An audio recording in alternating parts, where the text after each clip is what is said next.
All right. And you should, do you see something on your screen that indicates the recording in any way, shape, or form? I do. Yay. Okay, so hopefully it's working. So I guess I get to be official. I'm like, hello, this is PAW. No, that feels really weird. We're just gonna talk. Actually, we're just gonna pray. I will be informative. This is the PAW Prophetic Art Piece or Prophetic Word Training. So let's just start by praying and we'll just dive in. How's that sound to you guys? Sounds good. Okay. Oh, Holy Spirit, thank you that we have technology that allows us to talk over a computer and record it. Father, that's kind of cool. So we invite you, Holy Spirit, to come. We bless our other PAW members who are going to be coming later onto the call. And we invite you, Holy Spirit, to come, fill this training time, attune us to your heart. Thank you for the privilege of partnering with you. In Jesus' name, amen. Okay. So I have a presentation that I made, so we're just going to go through it. It is 19 slides, 18 or 19 slides. And how's your sound, Kate? Tom muted his microphone, but I'm not hearing any feedback, so I think we're okay. But if we start hearing feedback, there could be a microphone issue, but I think we're okay for now. But I'm just saying, if we start hearing weird things, okay, or you can mic it now and life will be fine. Thanks, Kate. All right, so we won't have any feedback issues, God willing. I am going to share my presentation. And I'm going to go through it and then we'll do questions at the end. So I think you guys can all see that. Pop on and tell me no if you can't see my prophetic art presentation, because I can't see you guys now. You're down at the bottom. Okay, so prophetic art, ministering with color. Well, let me see if I can make it bigger. I'm not going to try that. I'm just going to click them over. There we go. Okay, so prophetic art, ministering with color on the spot. This is basically what prophetic art is. This is a training on how to give a prophetic word via imagery and color to someone specific in just a few minutes with the context of a ministry setting or prophetic art table. Hi, Addison. I see you. Can you pop on and let me know that you can hear us okay? I see that you popped on, but I don't hear you. Okay, I'm going to try to. Thanks, guys, for your patience. Addison? Hi. There you are. Thank you, sweetie. Sorry. Welcome. We're recording the presentation, and we literally just started, so I'll even back up for you. There's my first page. Can you? Yay! Okay, cool. So Tom and Caitlin are also on the call. So this is about an 18-slide presentation, and then we'll have questions and chat at the end. Cool. Okay, so take two. Here we go. Prophetic art, ministering with color on the spot. And as I was just saying, this is a training on how to give a prophetic word via imagery and color to someone specific in just a few minutes within the context of a ministry setting or prophetic art table. For this purpose of this training, we will call the art that the person walks away with after sitting with an artist the prophetic piece, just so we all know what we're talking about. What is a prophetic piece? It's not a masterpiece, perfect, complicated, or something that takes a long time to create. And I had to pop this in. This was a little picture. We made little critters out of boxes for miniature golf for an Easter a couple of years ago. So that's not a prophetic art piece, but I wanted to honor that because we had a lot of fun doing that. So what it is a message from God to the person in front of you. It's really weird to have you guys all quiet. If you want to unmute and talk to me, you can. Okay, start with love. And if I have the gift of prophecy and can fathom all mysteries and all knowledge, and if I have faith that can move mountains but do not have love, I am nothing. You guys should be familiar with that verse. Next one, stay positive. Let's see, I can't see all of these, you guys. I'm going to see if I can move this. I can't read the bottom of my my cards. But the one who prophesies speaks to people for their strengthening, encouraging, and comfort. The one who prophesies edifies the church. And then the last verse, sketch it confidently. Be enthusiastic to serve the Lord, keeping your passion toward him boiling hot. Radiate with the glow of the Holy Spirit and let him fill you with excitement. Let his hope burst forth within you. And I really can't read that last line. I have to work that out. I'm sorry, you guys. There it is. Releasing a continual joy. There we go. I fixed it. I'm going to read that again because I really liked this verse. I happened on it, and I love the idea that it's the Holy Spirit that lets us radiate and release joy. So be enthusiastic to serve the Lord, keeping your passion toward him boiling hot. Radiate with the glow of the Holy Spirit and let him fill you with excitement. Let this hope burst forth within you, releasing a continual joy. Okay, here's how. Step 1, welcome the person and find out his or her name.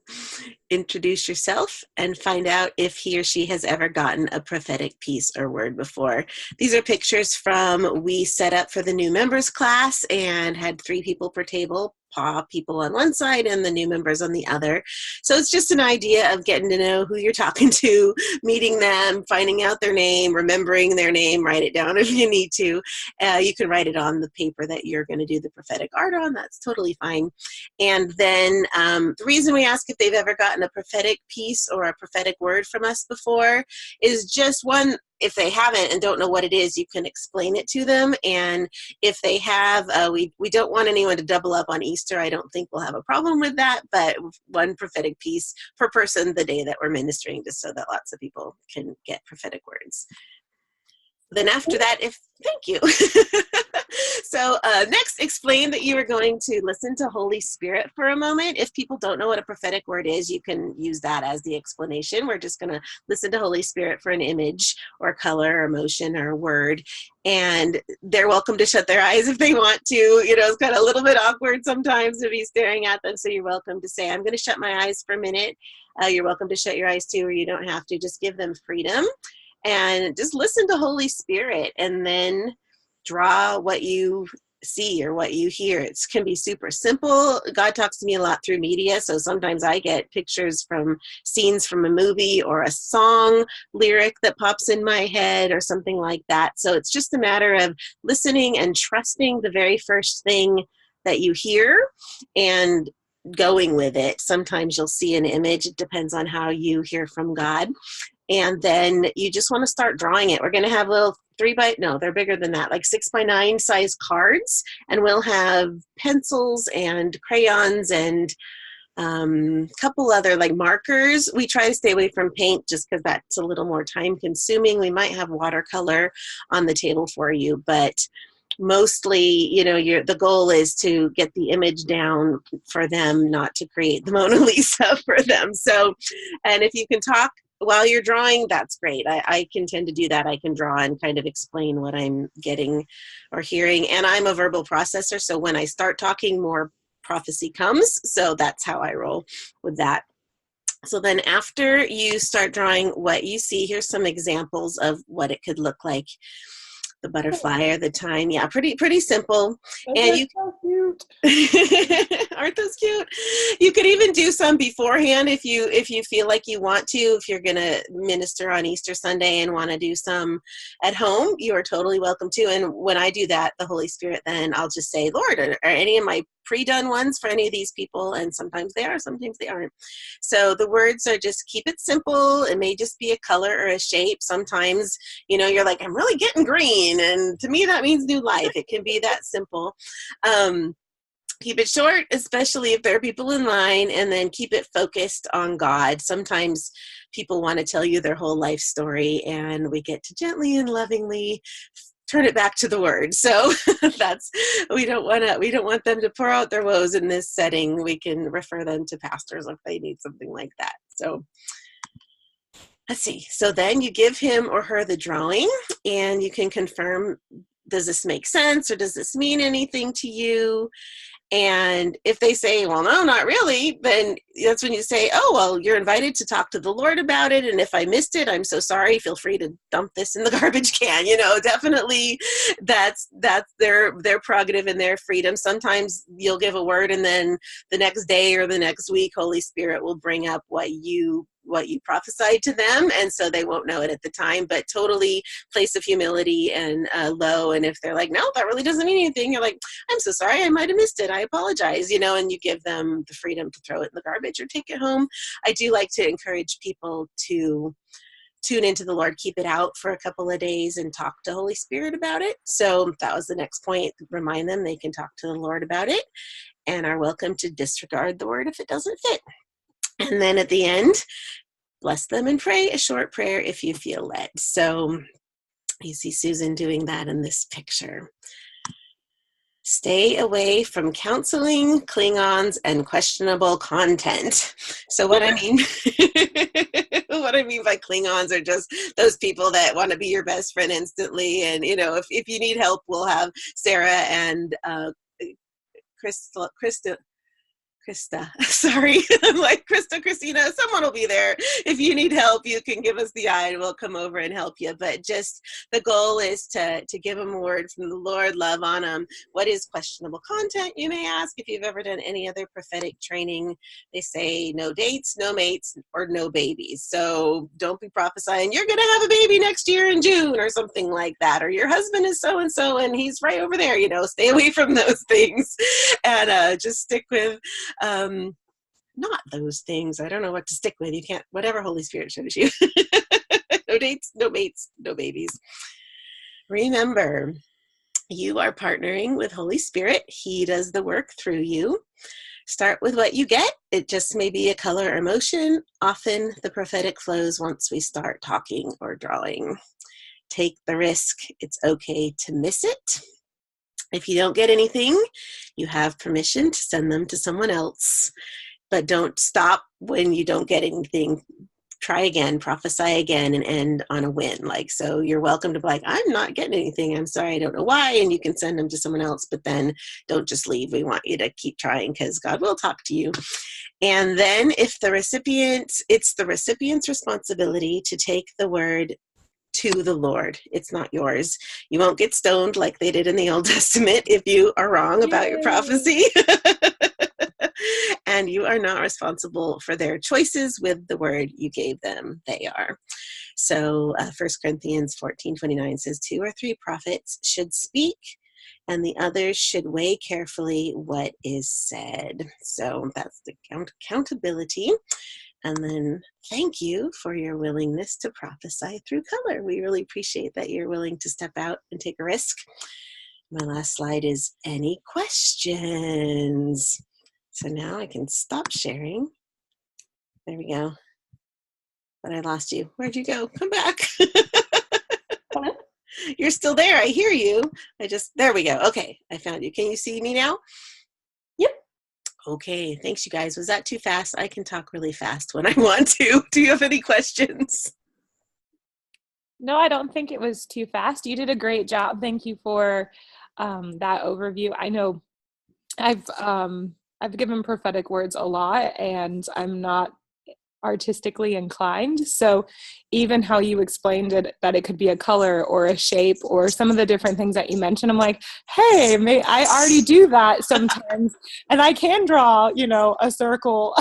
Like maybe there is some possibility eventually of going in this direction. So I actually got so much more out of it than I even expected in terms of prophesying through color. I just really loved how you guys defined it. Oh, good. Cool. Thank you, Kate. Addison or Tom, do you guys have any questions or did anything pop up? Any concerns or? I think you covered my concerns because Krista and David, we actually did an exercise of giving each other prophetic art. Cool. In our life group, which was really cool. Yay. I loved going more into detail because theirs was just a short overview. But I know the one I gave the person there, she's like, I don't know what this means. And I was like, okay, sounds good. But I think I'm always the where so my concerns are always, what if it doesn't work? And you covered that. It's what it is. And Sean's all about just take the risk, and if you miss, you miss, but if you don't ever try, you don't ever hit it as at the same time.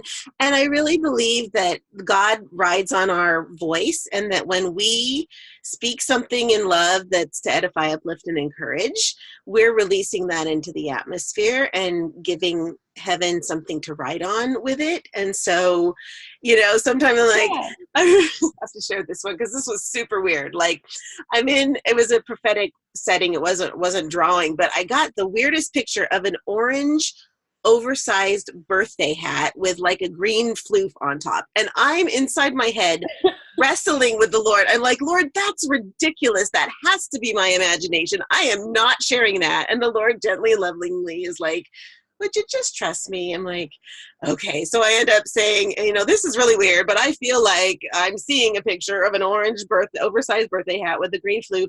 The woman we're ministering to whips out a picture, her phone, and shows me a picture literally of her in that exact hat that I saw her wearing.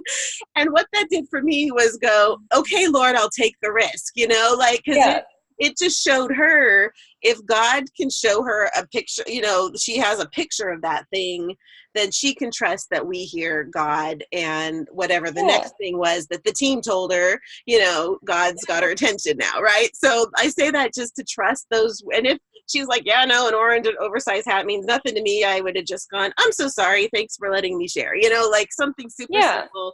But if I hadn't have done it, I wouldn't have known, oh my gosh, I heard God with an oversized orange birthday hat. So absolutely, just, if that woman, sometimes they, it's new to them and it might mean something, but they're too embarrassed to actually say, oh my gosh, that does mean something, or they don't remember. And the next day, Holy Spirit will remind them, hey, when you were a kid, remember this? Like another one, I said something, I'm like, I'm getting vanilla pudding. Does that mean anything to you? And the woman I'm talking to is like, every Sunday, my mother would make us vanilla pudding for Sunday dinner. And she had been dealing with mother issues. And so remembering that positive mom memory was something the Lord just wanted to give her a kiss, right? So those are some examples that pop into mind of just, good job, Addison, for sharing. And it's okay that she didn't see or get it right then. You did your part, and Holy Spirit's now responsible for what you gave her. And if she throws it in the garbage, that's okay too, So good job. Thanks, Carla. You're welcome. That's fun. I like to testify. That makes me happy. Do you guys have any stories or memories or thoughts or to share? Oh, yeah, I was just going to say, definitely, it's always the ones where I feel like this can't be. How does that make sense? I remember I was seeing this electric blue muscle car, but then I kept hearing Corvette, and I was like, why am I hearing Corvette and seeing a muscle car from the 1960s? It just didn't compute. So I just shared it with them, hey, this is what I'm seeing and this is what I'm hearing. And the guy freaked out, and he's like, I have a muscle car, but it's a Corvette engine. And he's like, it's electric blue. And he pulls out this picture, and it's everything, it made sense to him, obviously. And what I saw as a contradiction actually just made it a more pointed, on point. And at that time, I actually brought a friend of mine who's really kind of more agnostic. Okay. And he was there witnessing all of this, and he's like, what is going on? How is that possible? He saw the photographic evidence and everything. So it was a really cool God moment. Yeah. I would just say when God stops speaking, you stop speaking. Because I've noticed that when people aren't sure about a word, they try to make sense of it or keep adding, just almost trying to hit a point with someone. And sometimes if God's giving you just one word, it's better just to say the one word instead of try to have that make sense with your own words. Yeah, that's an excellent point. Thank you. Thank you. I think, Kate, you need to turn your video off too, because we're seeing black. So your video did something. I don't think I can do it. Let me see. Oh, hi, I saw you. Thank you. Anyone else, you guys? Any other thoughts? Oh, great presentation. Thanks, Tom. I had fun. I had fun doing that. I thought of another testimony, which this is one of the ones I love, love, love. And then we'll end on that if you guys haven't thought of anything else. But when I was at Bethel, there was an artist who like could actually draw things. You know, she could draw pictures that like looked like people. And she would sit with the Lord and just draw the faces, and then Holy Spirit would give her names and Bible verses. And so we were right near Shasta, and there's a lot of new age stuff and witchcraft stuff that goes on Mount Shasta. And so she went to the fair, you know, and she took her prophetic art. And I remember two specifically. One, she got the woman's like witch name from the Lord, that the woman would introduce herself as, you know, Jane or whatever, but the name literally written under her portrait was her other name. And so the Holy Spirit totally was speaking to this woman that someone would take the time before they even met this person and then have the faith to carry it, you know, and there was a Bible verse affiliated with that. And then the other one I remember was the man in the picture that she drew had hair, but the man that she met at the event had shaved his head because he had just been through a really hard breakup or something. And, you know, so it was just fun to hear. If you sit and listen and draw what you see from the Lord, just trust he's going to bring who needs that, because he loves that person so much more, and that you're taking the time to partner with God to draw whatever you're seeing, whether it's a face or a blue muscle car with a Chevy engine, you know, God's going to speak his love to these folks. So those were the other two testimonies. And I think, gosh, see, we're nice and quick. If you guys don't have any other questions, then we're going to call it done. Any other questions? Nope. Thank you so much, Carla. Thanks, you guys. Hold on, I guess when we stop the video, we'll stop. So you guys are all okay with us sharing this info and your voices being heard by our fellow PAW people, right? Yep. Awesome. Thanks, you guys. Thanks for taking time on tax day. Appreciate it. And we'll see you soon. Thanks, Carla. Thanks. Bye, you guys. Bye. Have a good night, guys. Bye. Thanks. Bye.